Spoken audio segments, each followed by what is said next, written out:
Just like last summer's massive trades that involved players like Jonathan Huberdeau, Matthew Tkachuk, and Alex DeBrincat, we could see another huge trade go down in the 2023 NHL offseason, involving, once again, Alex DeBrincat, this time a restricted free agent. It was reported today that the Senators will take Alex DeBrincat to salary arbitration for the offseason, so I'll explain how that affects his situation going forward, and we'll also mention some of the teams that he could potentially be dealt to in the offseason or beyond that. Anyway, I want to know your thoughts about this in the comments down below. Who's the best trade partner for the Ottawa Senators in order to get what they need in return, and who's the best fit for Alex DeBrincat for the foreseeable future? So let me break down the contract situation for DeBrincat. He's 25 years old right now, so he's a restricted free agent. Now, since they haven't agreed to a long-term extension, in order for the Senators to still keep the rights to DeBrincat, they need to sign him to at least a one-year deal of $9 million.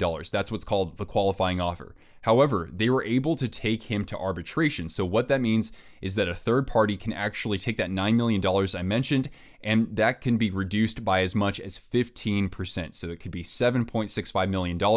And then that way, it's easier for the Senators to be able to trade him somewhere else, but still get a lot in return. Now, the actual salary arbitration hearing doesn't happen until later in July, and a couple of key moments in the offseason happened before that. First of all, the NHL draft would happen, and that is definitely a popular time to execute a big trade. That's how DeBrincat was acquired from Chicago last year. And also free agency starts on July 1st. So really, it's in the Senators' best interest and in DeBrincat's best interest as well to be able to move on before the NHL draft and certainly before free agency. So this opens up a variety of scenarios that could take place either within the next few weeks or even looking into next offseason. So I've got 3 written down here.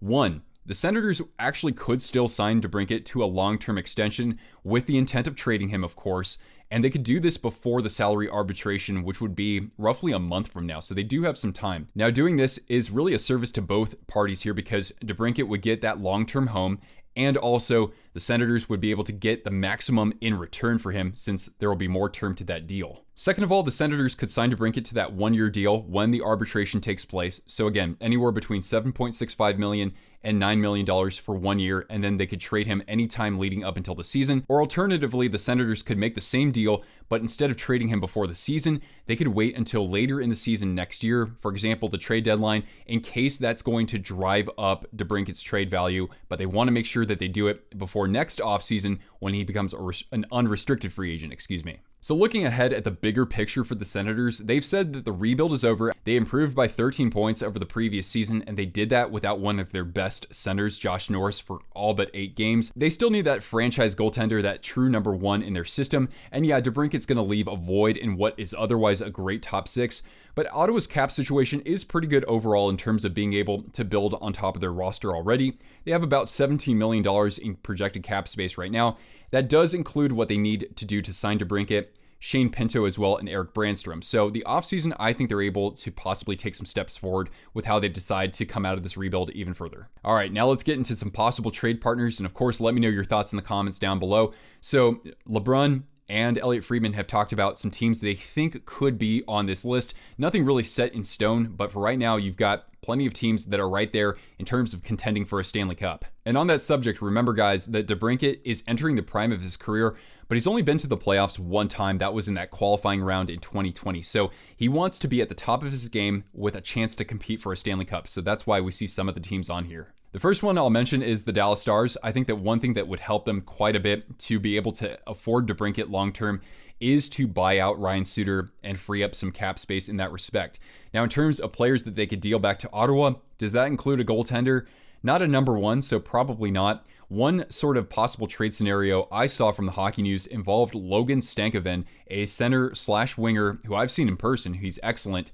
And that would be a huge trade going back to the Senators and somebody who could even fit in their top 6, at least in the near future, if he's going to play wing. So that one I found particularly interesting. And of course, the Stars do have already Hintz and Johnston down the middle. Of course, we also have the Golden Knights. They have a couple of key free agents, including goaltender Adin Hill and Ivan Barbashev, among others. So with the Golden Knights, I'm intrigued to see what they do with their goaltending situation going forward. Again, the Senators need that number 1 goalie. And Logan Thompson, before he got injured, was having himself one heck of a year. So do the Knights want to buy in with Hill? Would they be able to move Thompson in order to get DeBrincat in return? I think maybe it would involve a 3-team deal, considering the Knights are a little cap strapped.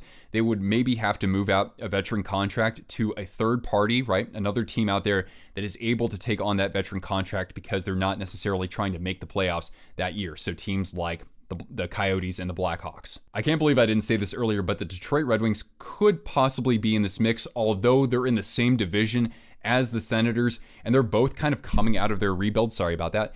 But of course, Alex DeBrincat is a Michigan native, and the Red Wings could use a sniper like him in their top 6. They have some good draft capital. They have assets they could trade out. Certainly, I wonder if they would ever, Red Wings coming at me in the comments, would they ever trade away Sebastian Cossa, their star goaltending prospect, to get that sniper in their top 6 and possibly vault into the playoffs as soon as this year? Of course, the Florida Panthers, defending Eastern Conference champion, but they're also in that same division.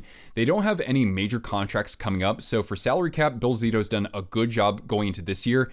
Yeah, they don't have their first round pick for the next 3 years, so that's a bit of a drawback, but they do have a couple of players at the wing position, Duclair or Reinhart, that maybe they would swap out in replacement of DeBrincat. And so I think that could possibly happen. They have Spencer Knight as well, if they want to really still double down on Sergei Bobrovsky. So those are just some thoughts that came to mind there. Also, the Nashville Predators. This is a team that's going to have a very interesting offseason. New general manager in Barry Trotz. Now, interestingly enough, they did discuss a possible trade with Jussi Saros last year. I didn't even know that this had happened until the Kings got Korpisalo from the Blue Jackets. Now, Saros, he's the MVP of that team, him and Jussi. But the Preds were talking about maybe shopping him because they have a number 1 goaltending prospect in Yaroslav Askarov. They do have other assets that they could send in a package. If a team is looking to stockpile draft picks, the Predators are one of those teams to watch out there, especially that Tanner Jeannot trade that netted them tons of draft picks. So they're going to have quite an open canvas for the offseason. I don't know if it's going to be DeBrincat, because I'm not sure if they're trying to really push to get back into the playoffs as soon as this upcoming season, but they did talk about this being a reset for them. And lastly, this is just coming from yours truly, but don't count out the Colorado Avalanche. We already know Landeskog's going to miss all of next season. We don't know what's going to happen with Valeri Nichushkin given that whole saga. So the Avs could actually have a void in their top 6. I still would like to see them go after a 2 center for that roster, but the thing is that free agency is not that great of a crop of talents to potentially sign. As I mentioned earlier, maybe the Senators would like to upgrade on defense. Again, Sens fans, let me know your thoughts in the comments. So Devon Toews, he's at a great value. I don't even think he's at a $5 million cap hit for 1 more year. So could we possibly see something involving Devon Toews for a team that's great on defense like the Avalanche? They have to sign Byram as well. He'll get more opportunity. Could we see Toews going one way, DeBrincat going the other way, to potentially satisfy both parties quite a bit? I don't know if it would be a 1-for-1 kind of deal, but again, let me know your thoughts in the comments down below. Be sure to watch my video where I rank the teams with the toughest offseason ahead. There's a video card right here. Anyway, guys, hit the thumbs up and subscribe if you're new here and want more content like this, and I'll see you around for more coverage of the offseason. Thank you so much for watching, Twisters. I'm Nick, and I'll catch you later. Ciao.